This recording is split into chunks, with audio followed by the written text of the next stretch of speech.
सुधा समाधान।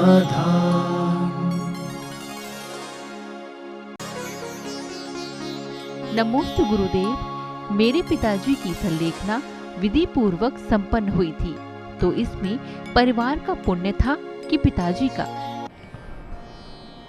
तुम्हारा पुण्य का उदय तो उनका संलेखना के समय पुण्य का उदय नहीं माना जाता, उनका पुरुषार्थ था। तुम्हारे परिवार का पुण्य तो वैसे ही पहले से है कि तुम्हारे परिवार से आरिका बनी है धनवती, दो ब्रह्मचारिणियाँ हैं, दो है ना, दो ब्रह्मचारिणियाँ हैं। तो वैसे ही तुम्हारा परिवार तो अपने आप पुण्यात्मा है ही। और जिस पिता ने ऐसे धर्मात्माओं को जन्म दिया वो भी पुण्यात्मा है, और उन्होंने यह संलेखना पूर्वक मरण किया, तो इसमें कोई संदेह नहीं। पुण्यात्मा तो सबका ही कोई ना कोई पुण्य का उदय तो रहता ही है। बहुत अच्छा। इसी दुर्लभ क्षण के लिए तो व्यक्ति जैन दर्शन, मैंने कहा ना, जैन दर्शन में जन्म का महत्व नहीं, कैसे जन्मा, किस रूप में जन्मा, कहाँ जन्मा, इसका कोई चर्चाएं ज़्यादा नहीं होती। संकटों में जन्मा चलेगा, ऐसी भी परिस्थितियों में जन्मे, हनुमान जी आदि का जन्म हुआ, लेकिन मरण कैसा हुआ उस पर सबसे ज़्यादा दृष्टिगोचर किया जाता है। कैसा मरण हुआ, और उनका इतना अच्छा मरण हुआ, बहुत साधु के सानिध्य में मरण हुआ। यही उनका सबसे बड़ी जीवन की सफलता हुई और जीवन के संस्कारों का फल मिला। नमोस्तु गुरुदेव। श्रमण संस्कार शिविर का निर्माण एवं विचार आपके मन में कैसे आया था? शिविर की उपलब्धि अकेली यही नहीं है। आज शिविरों में लाखों लोग प्रभावित हुए। आज शिविर से कम 25 से 26 शिविरार्थी पिछीधारी बन चुके हैं। क्या बात है। मुनि दीक्षा ले चुके हैं, और उसी शिविर के कारण से उन्होंने प्रभावित हुए। शिविर के कारण से वो अपनी ज़िंदगी में इतने विपरीत थे धर्म से कि मंदिर ही नहीं आते थे, साधुओं के पास जाना तो दूर रहा। वे जाकर के आज पिछी लेकर के मुनि मुद्रा में हैं। ऐसे भी संस्कार उसमें हुए। एक छोटी सी घटना थी कि शास्त्रों में जब मैंने पढ़ा कि शास्त्रों के अंदर ये लिखा है कि आज हमने छिपी टोला समाज को भी इसी बात पर संबोधन किया कि धीरे धीरे हमारे पर्वों को महत्व कम होता जा रहा है, त्योहारों का महत्व लौकिक होते जा रहा है। रक्षाबंधन लौकिक हो गया भाई बहन का, जो कि एक बहुत बड़ा श्रमण संस्कृति रक्षक दिवस था, साधु रक्षक दिवस था, आज वो भाई बहन का बन के रह गया। दिवाली लक्ष्मी पूजन बन के रह गई, जो परम मोक्ष निर्माण का संदेशा देने वाला था। प्राय सभी ऐसे ही 10 लाख क्षण पर्व मात्र अब लोगों के सामान्य रूप से रह गया कि ठीक है 10 लाख क्षण पर्व है, पूजा कर ली, ये कर लिया, वो कर लिया। जब देखा मैंने कि 10 लाख क्षण पर वो चीज़ है जिसमें लोग अपना आरंभ परिग्रह छोड़ करके, मैंने कहा ना, मजदूर अमावस्या की कमाई नहीं खाता, कितना भी गरीब क्यों ना हो, और जैनी कभी पर्व की कमाई नहीं खाता, चाहे कितनी नुकसान हो, कितनी फायदा हो, पर्व की कमाई जैनी नहीं खाता। रावण तक भी पर्व के समय युद्ध में था, उसने पर्व चालू होते ही घोषणा कर दी थी कि युद्ध बंद रहेगा। क्यों? सामने दुश्मन बोले कुछ भी हो, पर्व के दिनों में हम कोई आरंभ परिग्रह नहीं करेंगे, हिंसा नहीं करेंगे। तो पर्व के दिनों की जब महिमा देखी, 1993 की घटना है, 2 या 30 की घटना है। ऐसे ही बैठे लोग थे, तो सबसे पूछा पर्व में क्या करोगे, क्या करोगे? कुछ नहीं, सब यूं जैसी परंपराएं धीरे धीरे। तब मैंने एक दिन ही उपदेश दिया था, और एक दिन में ही उस समय 114 शिविरार्थी तैयार हुए, 131 शिविरार्थी तैयार थे। उस शिविर के बुनियाद है कि शीलचंद जी अनौरा थे, इन्होंने ही कुछ चित्रांकन बनवाए थे। तो उस समय ये लगा कि तुम लोग भूलते जा रहे। पर्व का अर्थ है आरंभ और परिग्रह का त्याग। 10 दिन के लिए तो कम से कम आप आराम परिग्रह से रहित हो। 10 दिन के लिए तो आप परिवार के मोह राग द्वेष से रहित हो। कैसे व्यतीत करना चाहिए 10 दिन? ये नशियाएं बनती थी, ये प्रोष 2 उपवास ग्रह थे। अष्टमी और चतुर्दशी के दिन सारे परिवार के लोग अपना घर छोड़ करके जंगलों में रह नहीं सकते थे। पंचम काल है, नशियों में जाकर रहते थे और नशियों में बरामदे बने रहते थे। वहाँ जाकर के 24 घंटे व्यतीत करते थे लोग। प्रोष 2 उपवास ग्रह कहलाती थी ये नशियाँ। इसी प्रकार दशलाक्षण पर्व आदि में व्यक्ति आराम परिग्रह, पहले सब दुकानों के बाहर टाइटल लग जाता था, फलानी तारीख से दशलाक्षण पर्व है, जिनको माल लेना है देना है ले लीजिए। 10 दिन कोई व्यापार, बाहर माल लेने जाना है कोई नहीं जाएगा, अपना स्थान छोड़ के कोई नहीं जाता था, सब अपने घरों में रहते। वाहन का त्याग, यहाँ तक कि कपड़े धोने तक के लिए दशलाक्षण पर्व को एक दिन सारे कपड़े धुल जाएंगे। जो 10 दिन काम करते रहेंगे, 10 दिन में साबुन सोडे का प्रयोग नहीं करता था। जैनी पर्व के दिन दाढ़ी बाल नहीं बनाता था दशलाक्षण पर्व में। यहाँ तक कि 10 दिन जैनियों के घर में हरी सब्जी नहीं बनती थी, सब्जी मंडी के भाव गिर जाते थे। बोले क्यों? उस समय से पता चला कि सबसे ज्यादा जैनी खाते हैं सब्जी, क्योंकि जैनी के व्रत लगते ही सब्जियों के भाव गिर जाते थे।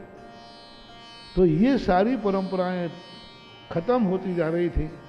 तब ये भाव आया कि चलो कुछ तो कुछ संस्कार हो कि कैसे श्रावक की जिंदगी होना चाहिए, मुनि महाराज कैसे होना चाहिए, ये तो तुम सब जानते हो। हमसे ज्यादा तुम्हें ज्ञान है कि महाराज को कैसे होना चाहिए, हमसे ज्यादा जानते हो। और आजकल पंडित विद्वान लोग सब एक ही बात, मुनिराज कैसे होना चाहिए, मुनिराज कैसे होना चाहिए। लेकिन तुम वो हो कि मुनिराज कैसे होना चाहिए ये तो तुम्हें पता है, लेकिन श्रावक कैसा होना चाहिए वो तुम्हें पता नहीं। बिल्कुल, श्रावक की चर्या कैसे होना चाहिए। तो मैंने सोचा कि थोड़ा इनको श्रावक का दर्पण भी दिया जाए। तो उस समय 93 में पहली बार ऐसा भाव आया कि, और वो सबसे ऐसा चला 130 से अब 1000 2000 अब कितने हो जाएं अब कह नहीं सकते। हर साल कोई ना कोई उसमें। और जब गर्व हुआ मुझे, एक महाराज ने मेरे से कहा, बोले महाराज आपके शिवरात्रि गजब के। बोले मैंने हार के समय पूछा क्यों भाई तुम रात में तो नहीं खाते? तो उसने नहीं कहा। मैंने पूछा गुटखा तो नहीं खाते? बोले 2-3 बार पूछने के बाद कहा, बोले महाराज जी आप ज़्यादा मत पूछो, बस इतनी कहना काफ़ी है कि मैं सुधा सागर महाराज का शिवरार्थी हूँ। बोले उसने एक भी नियम नहीं लिया, बस बोले इतने ही से अंदाज। बोले इसका अर्थ क्या है? बोले उस शिविर में जो गया है उससे इन सब चीज़ों की पूछने की जरूरत ही नहीं। महाराज ने कहा मेरे से ऐसा बोल गया। बोले आपको ये मालूम होना चाहिए कि मैं शिवरार्थी रहा हूँ। तो तब मैंने कहा कि बस यही तो चाहता हूँ, जैनी कभी कोई ये ना पूछे कि तुम रात में खाओगे कि नहीं। ये मत बोलो कि मेरे रात्रि भोजन का त्याग है, ये बोलो आपको मालूम मैं जैन हूँ। ये कहना पड़ा कि हाँ मेरे रात्रि भोजन का त्याग है, तो मजा नहीं आया। इतना कह दो कि मेरा त्याग है, मैं जैन हूँ। और इतना रात्रि भोजन नहीं करने पर लोग कहने लगता है आप जैन हैं। तो ऐसे टाइटल इस शिविर की बहुत बहुत बड़ी उपलब्धियां हैं। आप लोग हमें बहुत गंदे बालक सौंपते हो, बहुत गंदे बालक सौंपते हो, बिगड़े गुस्सैल, अब क्या क्या कहें। और 10 दिन में हम उसको ऐसी वॉशिंग मशीन में डाल देते हैं कि वो पूनम के दिन जब घर जाता है ना, तो भेजा था बोतल लेकर के और जाता है अभिषेक का लोटा लेकर के। ऐसे शिवरार्थी जिनको लोग कहते थे कि शराब पीते, गुटखा खाते और कभी मंदिर का नाम ही नहीं, और यहाँ से जाने के बाद उनके माँ बाप कहते महाराज जी गजब हो गया। बोले क्या? वो तो सबसे पहले उठता है। बोले कहाँ जाना है? बोले मंदिर जाना अभिषेक के लिए। उसके हाथ में अभिषेक का लोटा देखकर माँ बाप की आंखों में आंसू आ जाते हैं कि हमने जन्म देने के बाद भी ये कल्पना नहीं की थी कि मेरा बेटा कभी अभिषेक का लोटा भी लेगा, लेकिन वो शिविर में ऐसे संस्कार बन जाते हैं कि वो लोटा ले करके अभिषेक करने लगा। ऐसे ऐसे लोग जो एकासन नहीं कर सकते, वे यहाँ 5-5, 10-10 उपवास कर जाते हैं। तो एक वातावरण उस समय का ऐसा बनाया जाता है, इस समय का वातावरण ऐसा बन जाता है कि जो अपने आप उस जीव को संस्कार, मैं तो यही कहूँगा कि जैनियों को कम से कम पर्व के दिनों में आरंभ परिग्रह को छोड़ करके धार्मिक वातावरण में व्यतीत करना चाहिए। पूरी साल नहीं कर सकते हैं तो कोई बात नहीं, लेकिन पर्व बनाए ही इसलिए गए, हम लोगों के लिए पर्व नहीं है। हमारे मूलाचार में हम लोगों को किसी कार्य में पर्व का कोई नियम नहीं बनाया कि तुम्हें पर्व के दिनों में ये करना। पूरे मूलाचार में मैंने पढ़ा, पर्व के संबंध में हमारे लिए कोई चर्चा नहीं की। न दशलाक्षण पर्व, न अष्टान का पर्व, न अष्टमी चतुर्दशी पर्व। पर्व के समय हमारे यहाँ कोई व्यवस्था नहीं है कि पर्व के दिनों में ये करना है। प्रतिक्रमण आदि की बात आती है, वो दिनों के हिसाब से आती है, पर्व के हिसाब से नहीं आती। पाक्षिक प्रतिक्रमण रखा है, उसका नाम चतुर्दशी प्रतिक्रमण नहीं रखा।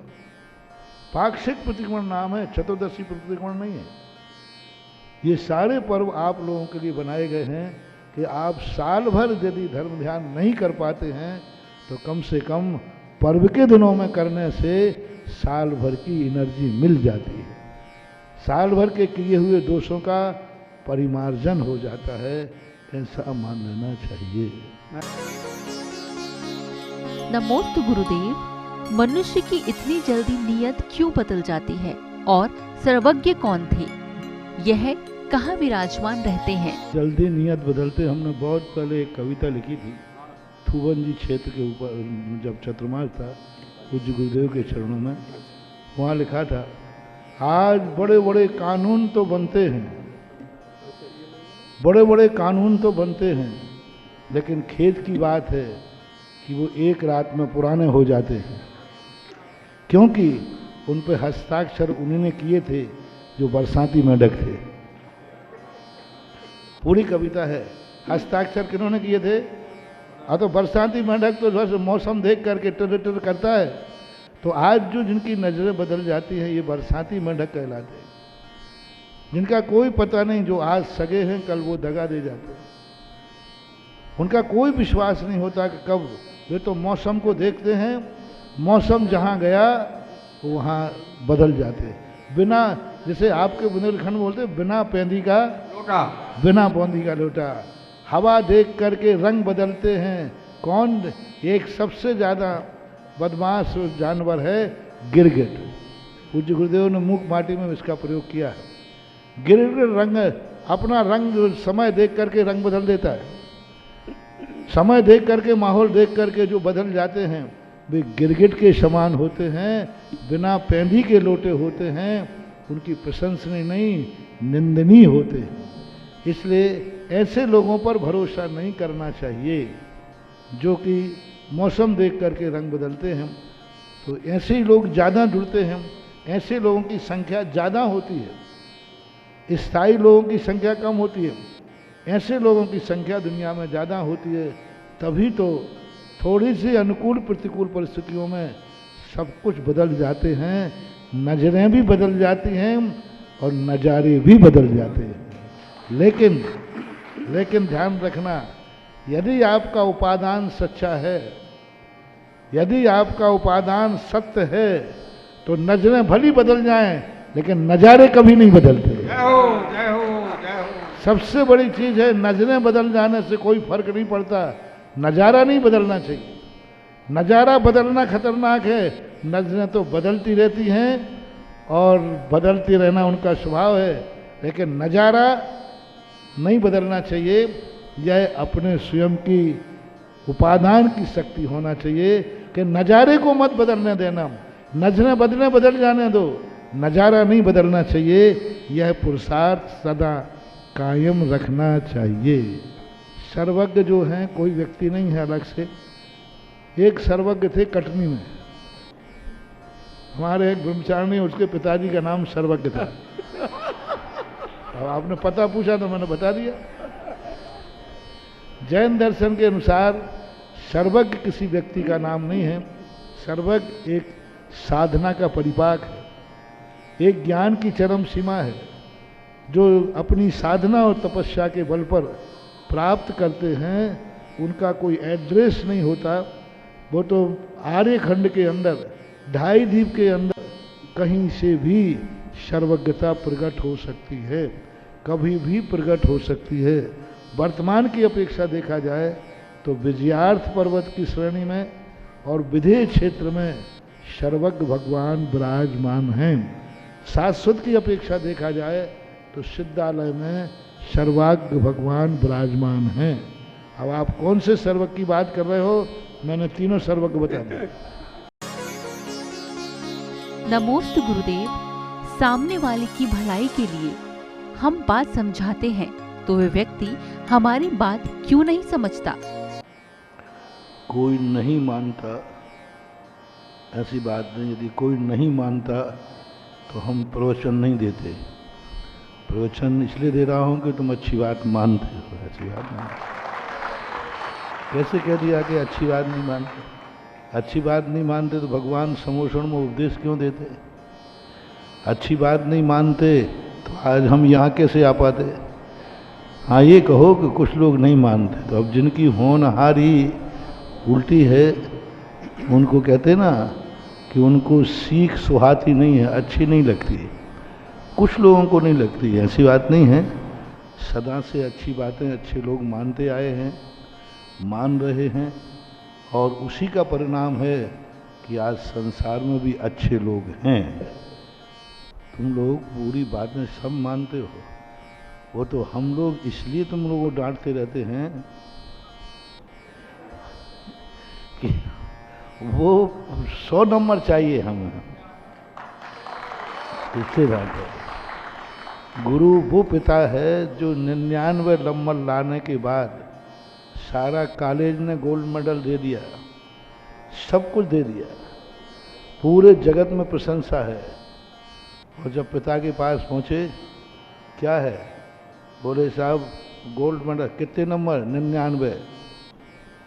पिता ने आंखें लाल कर दी, देखा ही नहीं मार्कशीट। बोले साहब 99 गोल्ड मेडल है। तो पिता कहते वो एक नंबर कहाँ है वो बता। तो हम लोग ऊपर से डांटते रहते हैं, अंदर से तो हमें मालूम है तुम लोग कितनी बातें मान रहे हो। यदि नहीं मान रहे होते तो हम प्रवचन नहीं देते, नहीं मान रहे होते तो हम लोगों को हारचरिया नहीं मिलती, नहीं मान रहे होते तो मंदिर में हाउसफुल नहीं होते, नहीं मान रहे होते तो प्रवचन में यहाँ बैठे क्यों होते। ऐसा मानते तो हैं, लेकिन जितना हम चाहते हैं उतना नहीं मानते, ये बात अलग है। सुधा समाधान